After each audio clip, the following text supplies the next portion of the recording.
freaking first cut. Golly.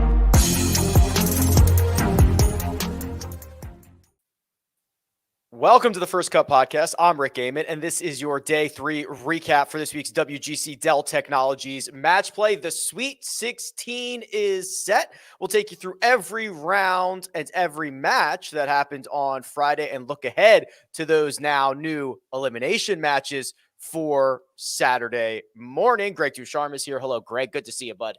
Good to see you too, Rick. We've had an interesting week here so far at the match play. Not as much mayhem as I expected in general. You know, a lot of things kind of turned out as you expected, which was unique for this event, I would say. It was the slowest Friday I can remember here at this event. Yeah, we talked about it last night. There was no group that was 1-1. I think a third of the field was already eliminated going into Friday. So there were only 2 playoffs. It was fairly low key. Yeah, absolutely. I mean, Friday, it might have been last year where you didn't have any idea what was going to happen. And there were big comebacks. And this year it was just a little bit slower. But hey, sometimes a really snowy winter leads to a great summer. And I'm hoping that these next elimination matches give us some real excitement over the weekend. All right, well, here we go. Let's set the stage. Group number 4, a meaningless match out of the gate. Nick Taylor wins 3-2 over KH Lee. KH Lee never led in this match. He drops to 0-3. Nick Taylor gets himself a little bit of extra cash and improves his record to 1-2. It was the other side of this group, Greg, that was for all the marbles. It was Patrick Cantlay and Brian Harmon both entering the day at 2-0.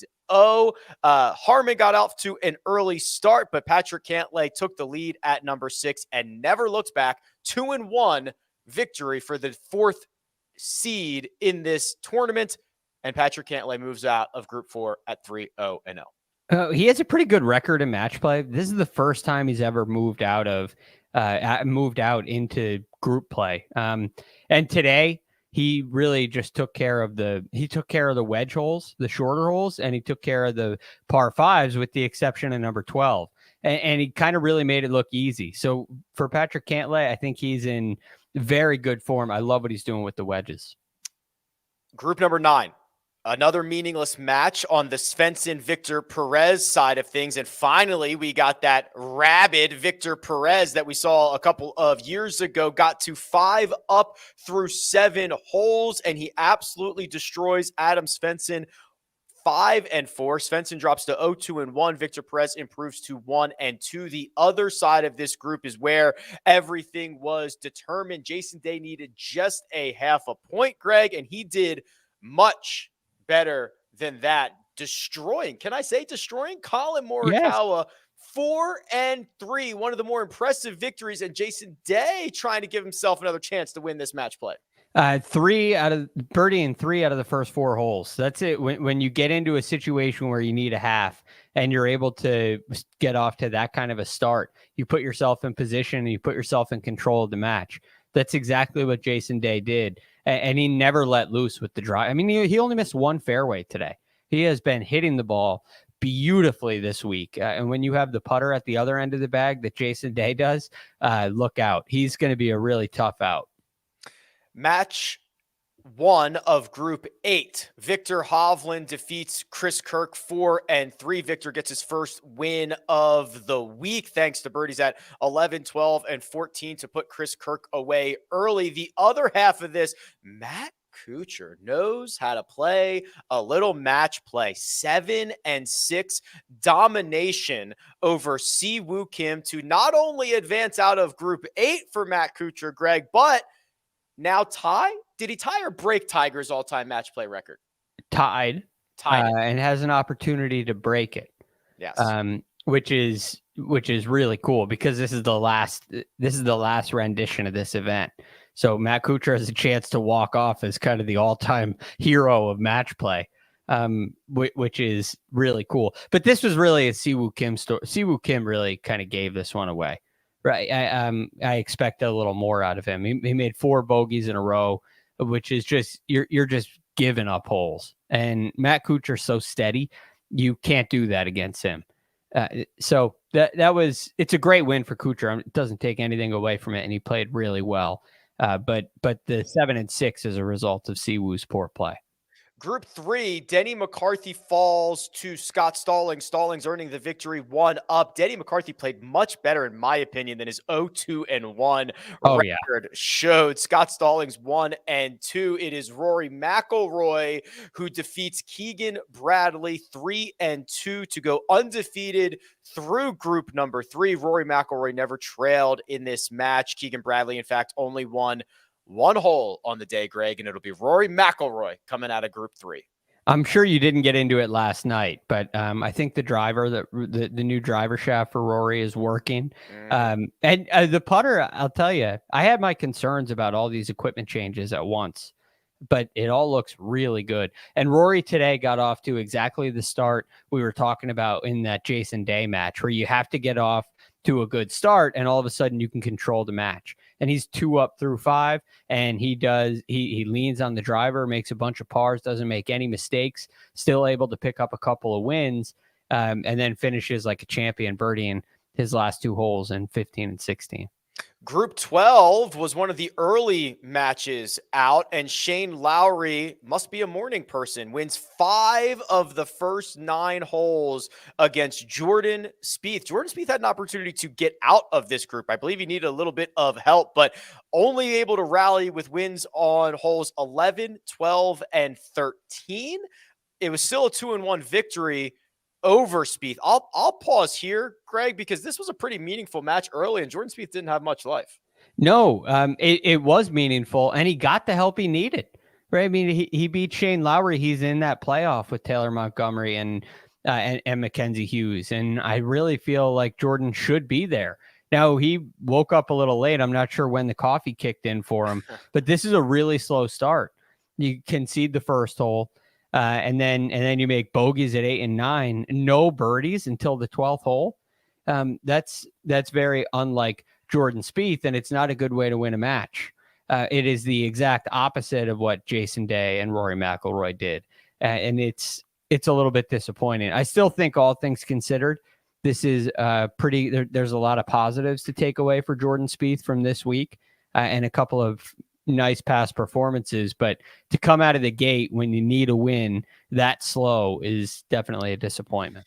The other half of this group, the 2 lowest seeds battling it out to see who gets out of this group, and Mackenzie Hughes goes ham and cheese over Taylor Montgomery, beats him 6-4. But Greg, all that really does is allow them to continue to play. They go back to the first tee and have to play a playoff, and it was not good for Taylor Montgomery. Not good. He literally, I'm going to use the word flubbed his tee shot. How would you describe what seemed to be a 180-yard chunk popped up hybrid? You just said the word. I would say chunked.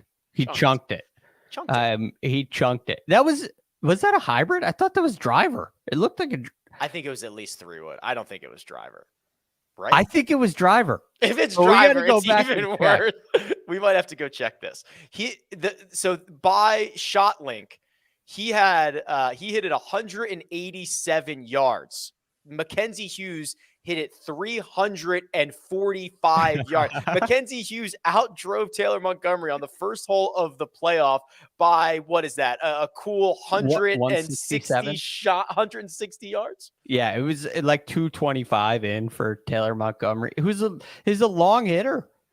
I will say this about Taylor Montgomery. He, as great of a player as he is, and as good as he's been, if you look at his record and you watch him play, there is a stark contrast, because for a guy who is as impressive as he is and has put up the results that he's put up, he hit some of the worst shots on tour. I mean, he's hit 2 shanks so far this year that have been on TV on Sunday, and he hit that shot, which you can't call it a shank because it was some kind of wood. I guess the debate is open. I hope I'm wrong and it wasn't a driver, but I thought it was. Right. I mean, if I was Taylor Montgomery, I'd be hitting driver there.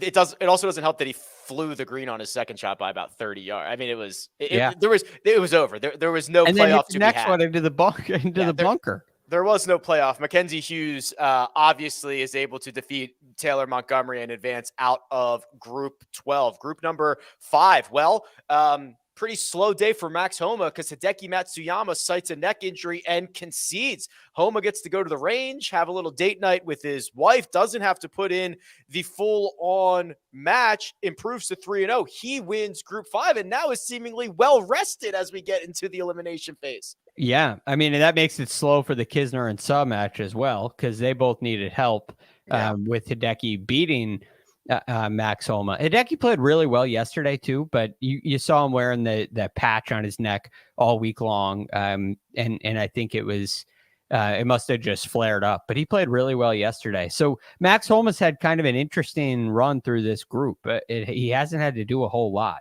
Hasn't had to make a ton of birdies, and it's just kind of cruised in. And I wonder if he's able to, get through tomorrow, if that is a big help on Sunday, because the fatigue factor for him is lower than it is for anybody else. That's right. So the other half of that, as Greg mentioned, it was Kevin Kisner versus Justin Suh. Kevin Kisner adds a vanity win to his match play record, 2 up. So he will improve to 1-2. Justin Suh drops to 1-2 out of Group 5. Group 13, this is pretty encouraging.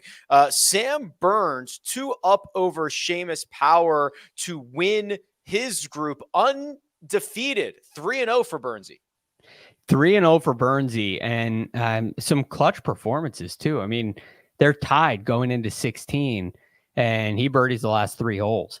Now they're all gettable, but that's not a scorecard you see a whole lot of in this event. So really solid play for Sam Burns. He is filling it up on the greens right now. In fact, I know the statistics in this event are really wonky. But when I see somebody in first, it catches my attention. And when you're 3-0 and first in strokes gained putting, it's a good sign, even with the massive grain of salt. It might be a rock of salt that comes with any statistics for this week. Yeah, the other half of Group 13 was a battle of the Adams, Scott, and Hadwin. Scott could have gotten through, but he would have needed help. It didn't matter because the Desert Dog, Adam Hadwin, beats Adam Scott 3-2 in a match that he never trailed in. No, a really, really steady play. Adam Scott's been trailing this entire week and eked out a win and a tough loss. So difficult week for him, but I think Adam Scott's still in pretty good form. The 2 guys that I liked out of Group 16, Sung Jae Im and Tommy Fleetwood battled today, and it was Sung Jae Im who got the best of Tommy, 4-3. Sung Jae goes 2-1, Greg, but it doesn't matter because JT Poston posts a 3-1 victory over Maverick McNeely to go undefeated, and the 43 overall seed gets out of Group number 16. He played really well last week at the Valspar, and uncharacteristically missed some short putts. It's been a different story this week. He has putted much better, and you're starting to see a little pattern here where you have JT Poston, you have Jason Day, you have Sam Burns, a bunch of guys who are really, really strong with the flat stick advancing out of their group. Group number 1, I've heard of this guy, Scotty Scheffler, goes out and beats Tom Kim 3-2. Tom Kim got off to a pretty decent start here. He was 2 up through 2. Scotty clawed his way back into this. He took the lead on number 6, and he never gave it back. Scotty Scheffler going for yet another title defense, undefeated out of his group. And it hasn't been very stressful. He has just kind of done his thing. And, watching him on TV is interesting because he's made some mistakes and missed some putts, and it must have been on Wednesday night. He was kind of a little flustered after a miss. He and Ted Scott were arguing over which way a putt broke. And he's still 1 up or 2 up. You just always see Scotty Scheffler up. And if you're Tom Kim, you can't go that long without making a birdie and expect to beat Scotty Scheffler. Makes that second birdie in a row at number 2 and doesn't make another one until 16. And you can guess by that point, it's way too late. There's a lot of permutations and things that we'll talk about in a second, but just for purposes of where we're at, Scotty Scheffler, the favorite to win this golf tournament, 4-1 over at Caesars Sportsbook. It's not like a traditional event where we would talk about that, but just throwing it out there, the Scotty Scheffler is the favorite. The other half of group number one didn't matter all that much. They played to a tie. It was Alex Noren and Davis Riley. A little bit of back and forth action, pretty close the entire day. 0-2-1 for Noren, 1-1-1 for Davis Riley. Yeah. Look, this is, Alex Noren hit the ball great this week, especially today. He hit 16 of 18 greens. Didn't quite make enough putts, but yeah, it was a good match, but not really an important one. Group 11, this is the Fitzpatrick group. Sahith Theegala, who was my one and done, who fell in a heartbreaker to Min Woo Lee on Wednesday, gets a little bit of revenge, 2-1 over Matt Fitzpatrick. Matt Fitzpatrick falls to 1-2, unable to defend his group as the top seed. And this was all over the place. You know, it was tied. Sahith took a lead, then it was tied again, and Matt Fitzpatrick took a lead for a couple of holes, back and forth, until Sahith was able to extend and close this thing out. Yeah, Sahith, really talented player. The loss to Min Woo was very disappointing.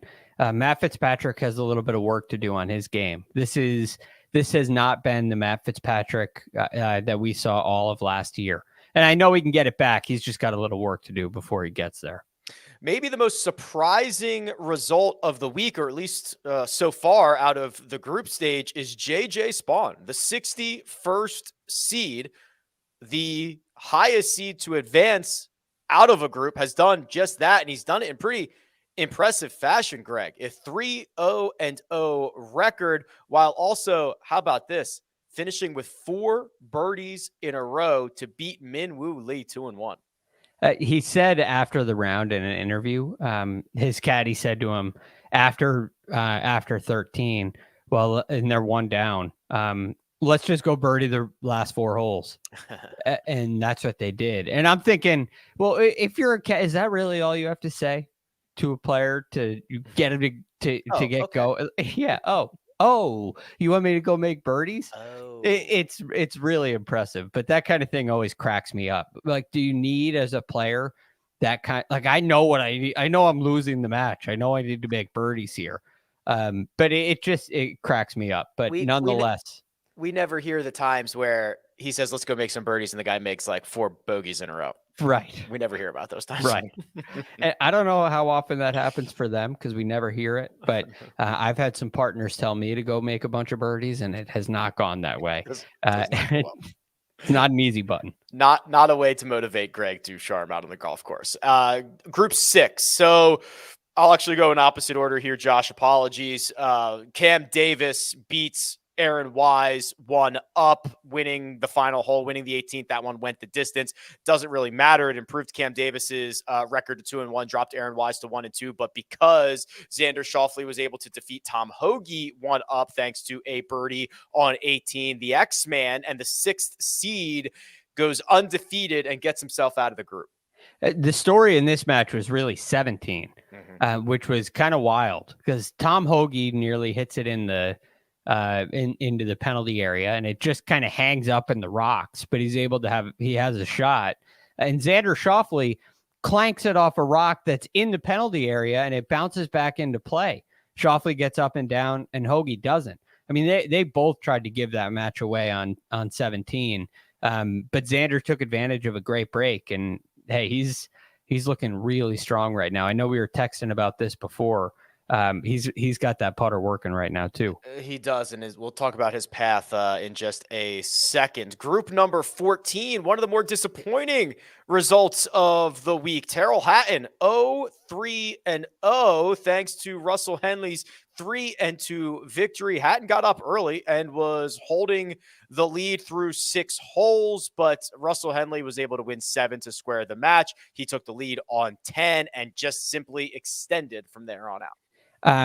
I don't know what happened to Hatton this week. He was shaking the hand on Wednesday. I know we read a lot into that stuff, and we just happened to catch it on camera of PGA Tour Live while he was warming up, and I don't know if I heard anything else outside of that, but like, I don't know. Wasn't good. I'm pretty sure I played him in 1 and done. Yeah, you might. Yikes. Yeah, I did. I definitely did. And that's very disappointing. Josh, did we get anybody out of the group? Did anybody get anyone out of the group? Somebody had Jason Day? We'll look into that while we do it. The rest of Group 14, how about this one? The 46 seed Lucas Herbert completes a clean 3-0-0 week thanks to a 3-1 victory over Ben Griffin. There were a lot of birdies made in this match. Yeah. 1, 2, 3, 4, 5, 6, 7 birdies and an eagle from Herbert. Ben Griffin birdied 5 in a row from 12 through 16 and number 9. So his final 8 holes of the day, Ben Griffin made 6 birdies and still lost 3-1. Lucas Herbert is, by the way, another guy that really leans on the flat stick. Yeah. But he was fired up. He was making putts and giving big fist pumps. Ben Griffin was giving fist bumps too. These guys were really excited. But one thing I think they missed on the broadcast, Lucas Herbert had to get out of his group to get into the Masters. He was 56 in the OWGR heading in and gets out of his group. So, winning the group is a big deal.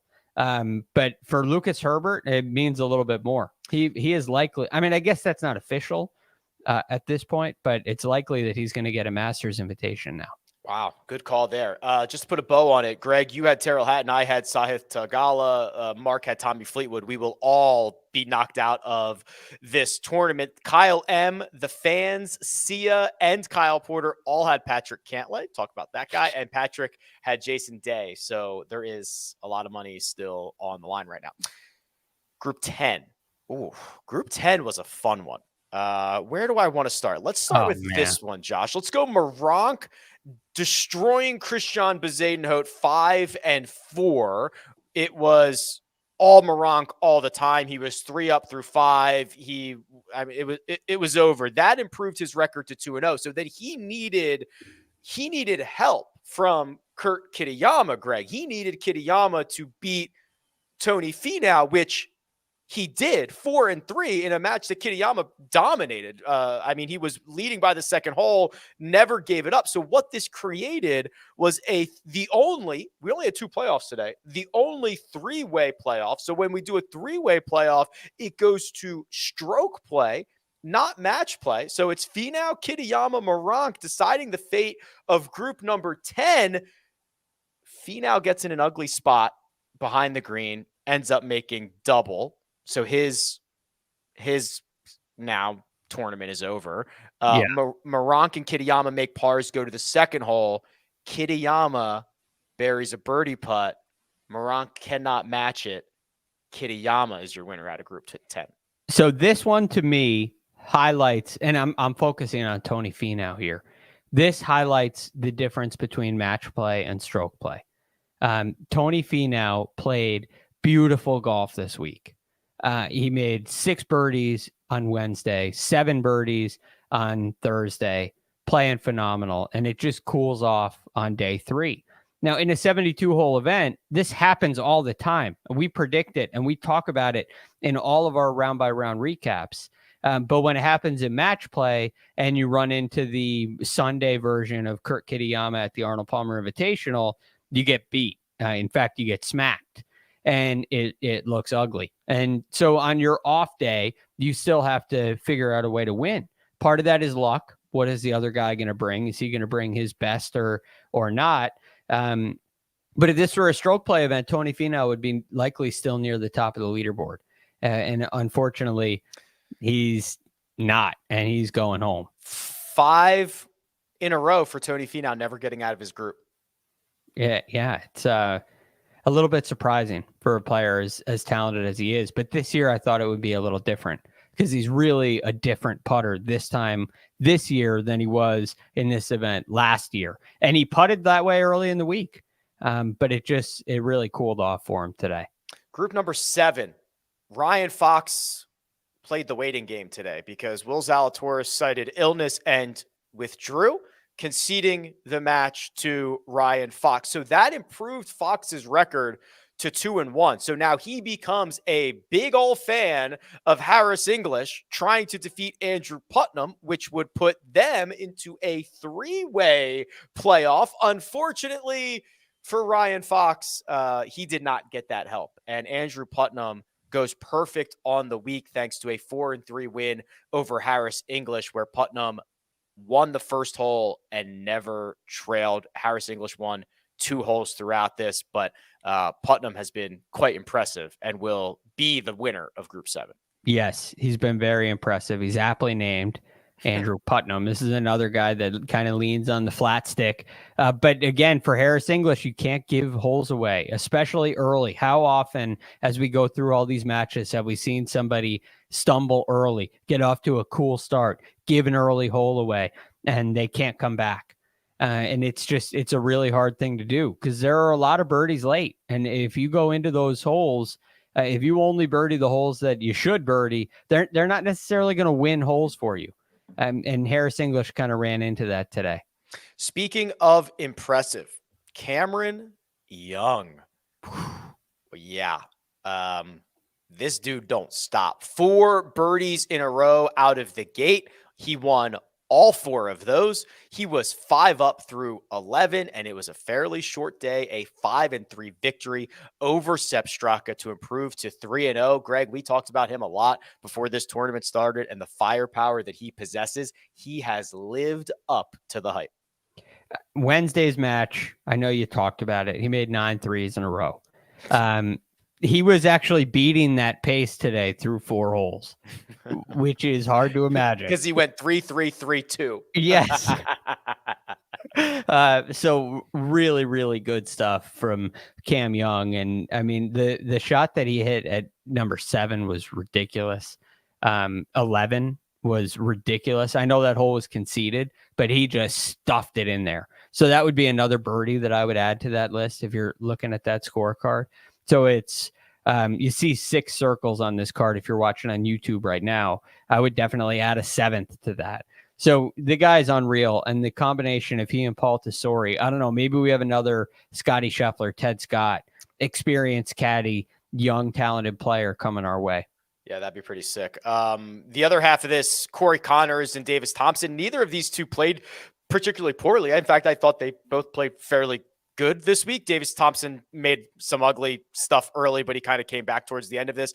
When the dust settled, it was 2-1 in favor of Corey Connors, which ends up being his record for the week. Davis Thompson goes 1-2, but they ran into a Cam Young buzzsaw. Yeah, and there's nothing you can do about it, right? Corey Connors played some really, really good golf this week. Was really impressive. Davis Thompson fought so hard in that match. He ran into the Cam Young buzzsaw of 9 birdies in a row, or 9 threes in a row. Yeah. In the very first 9, and still only lost 3-2. It's kind of amazing that he, that's another T-shirt ready to be made. Oof. Right? That's another 9 and 8 that you're looking at, and he takes him, pretty far all the way through 16. So impressive stuff for them too. Final group 2 is John Rahm's group. John Rahm promised us a little electricity in his match against Billy Horschel today, and I didn't see it. And Billy Horschel runs away with it, 5-4, a dominating performance over John Rahm, which is, Greg, something I never get to say. No. Well, John Rahm, there's something going on here. Right? I mean, he doesn't make a birdie. You're playing against John Rahm, the number 2 player in the world, who goes crazy yesterday. I mean, whatever the frustrations he was feeling against Ricky Fowler, he took out on poor Keith Mitchell yesterday. And I was kind of expecting the same thing. I mean, I'm looking at this from Ricky's perspective, who lost yesterday, thinking John Rahm is the perfect guy to have play Billy Horschel. As good as Billy Horschel is in match play, he's got to go against that guy. And John Rahm just he lays an egg. He completely laid an egg. I mean, not a single birdie. I was astounded by that. And Billy Horschel played smart. He took complete advantage. He did exactly what he had to do. Made a couple putts, kept the ball in front of him, didn't give any holes away, and cleans up the group. Yes, he does. So with that 2-0-1 record, Billy Horschel is going to move on. The other half of this group is technically still out on the golf course right now. Ricky Fowler and Keith Mitchell are playing the final hole. Ricky Fowler is one up. It's not going to matter. No outcome here, Greg, is going to change who comes out of this group. So they're playing for pride, and they're playing for a little bit of extra cash. But Group 2 has been decided, and it's Billy Horschel's. Yep, it's Billy Horschel's. Ricky played some really solid golf this week. And the match yesterday, it's got a sting for him, but he's definitely moving in the right direction. Ricky also had a chance to get in to the Masters this week. He needed to get to the quarterfinals, so he needed to get out of this group and win a match. That's obviously not going to happen. It's Billy Horschel spoiling the party. Okay, we'll reset and we'll look ahead at those Sweet 16 matchups and talk about how this is going to work for tomorrow. But first, we're going to take a quick break and hear a word from our partners. And we're back. All right, Greg. So we've got the Sweet 16 matchup set. Now, remember, this is a long day of golf. Saturday is a long day. We are going to play the round of 16 and the round of 8. So 36 holes for those that win. And then, of course, on Sunday, same thing. We're going to play 4 down to 2, 2 down to 1. So we talked a little bit about Max Homa being able to be well rested going into this, but no longer can you get away with a bad round, a couple of bad holes. It's losing, you go. Losing, you go. And look, I think, quite frankly, a couple guys had some losses that got into the round of 16, and they need help. So an element of luck comes into play. But a number of guys without a loss have gotten through. And that's exactly, you're going to have to run the table, right? You're talking about a Sam Burns, a Scotty Scheffler, a Rory McIlroy.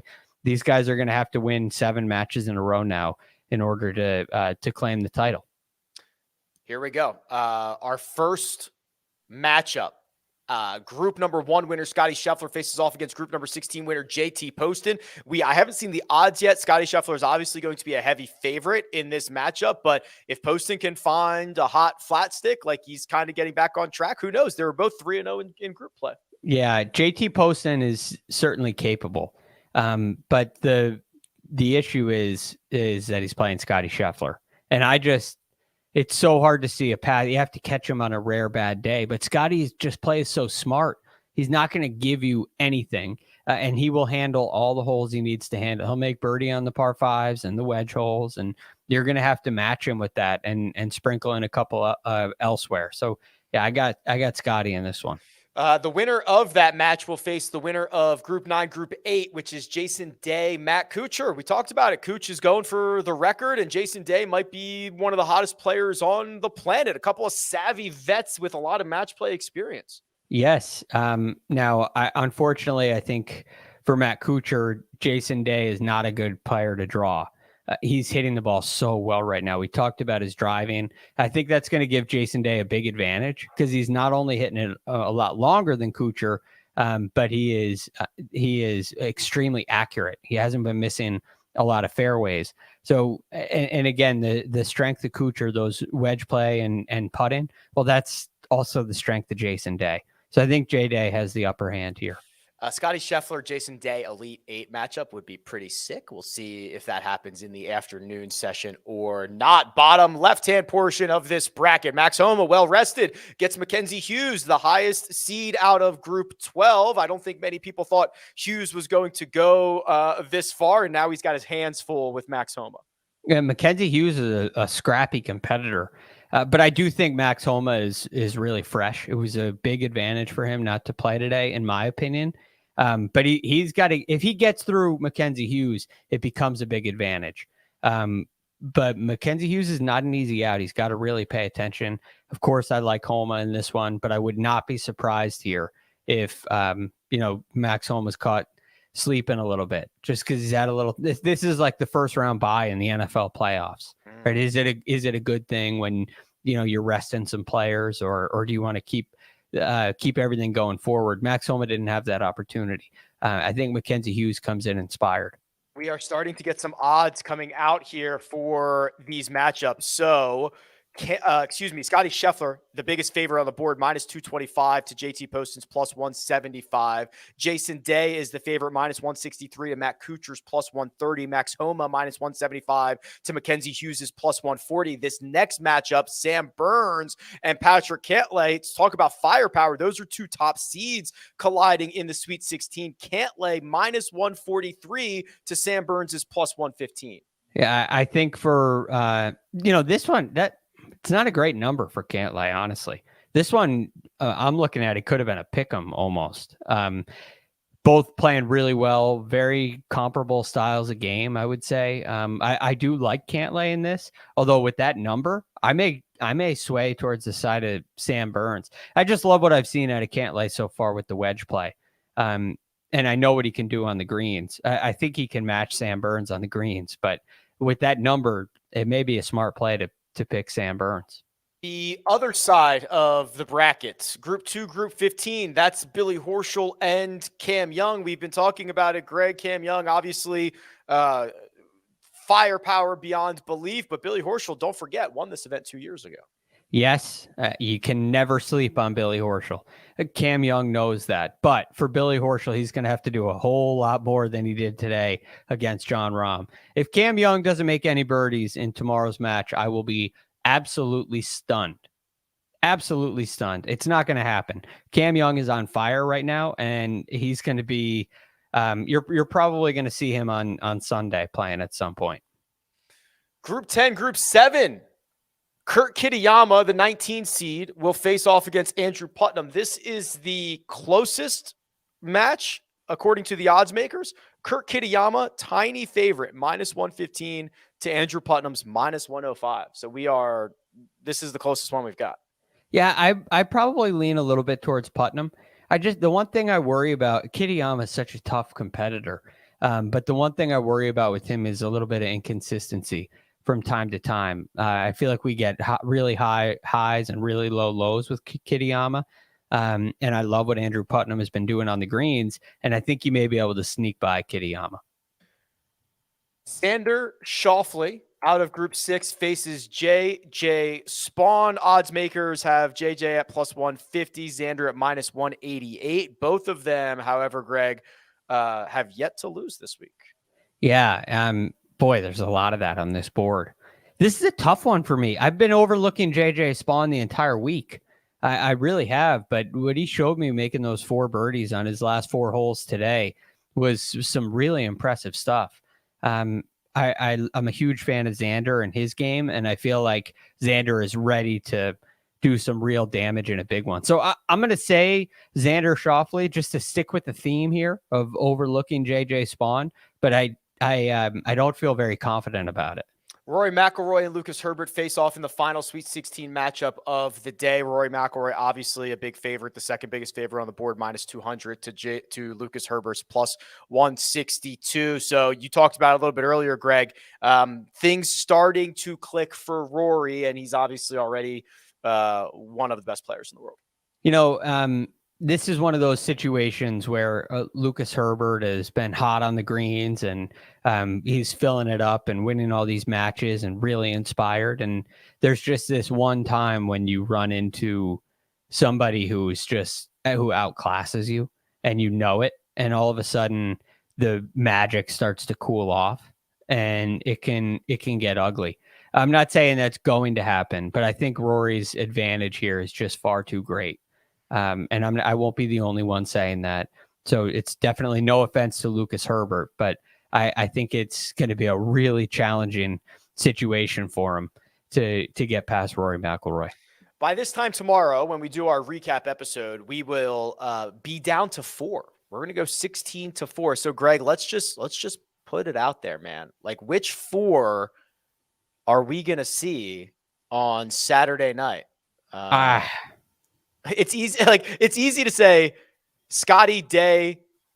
Well, I guess it's not that easy to say because Homa and Cantlay and oh man. All right. Well, I don't know. So I do think Scotty gets into the final 4. Me as well. I do think Rory gets into the final 4. I do think Cam Young gets into the final 4. So I just have this inkling that Xander's going to lose to JJ.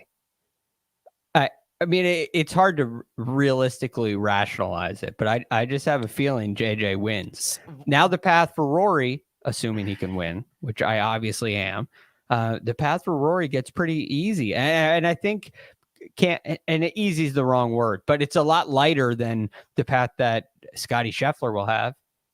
It's a lot lighter than the path for Burns or Cantlay. There's going to be a weird one. Like it's going to be Putnam, or it's going to be Hughes, or it's going to be Herbert. There's going to be a weird one. I think it comes out of that lower left. The Homa.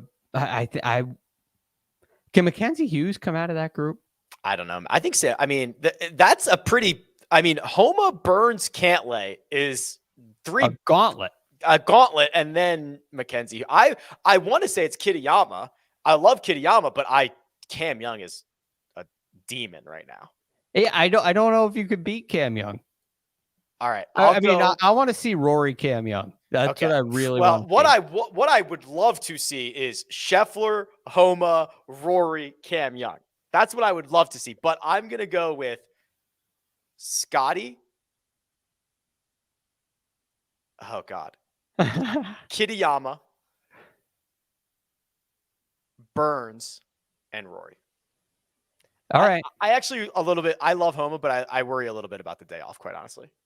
I do too, which is irrational. It's stupid. But before that, he didn't really have to do. This has been kind of a coaster. He's been coasting. Yeah, he has not played that well. Which is nothing against him. He hasn't had to. He hasn't made mistakes. He just hasn't really gotten hot yet. All right, I'm going to find my final answer. Scotty, Young, Rory, Hughes. Okay. I mean, it could be when we come back tomorrow and it's Poston, Hughes, Herbert, and Putnam. We're going to be like, oh, yeah, now I know why they canceled this event. Yeah. And it could happen. All right, cool. All right, we'll be back after Saturday's play concludes. We'll have 4 golfers left, and we'll break down everything that has happened between now and then. Big thanks, producer Josh does all the hard work behind the scenes. You can find Greg DuCharme on Twitter at @TheRealGFD, and you can find me at Rick Run Good. This has been The First Cut. We'll catch you next time.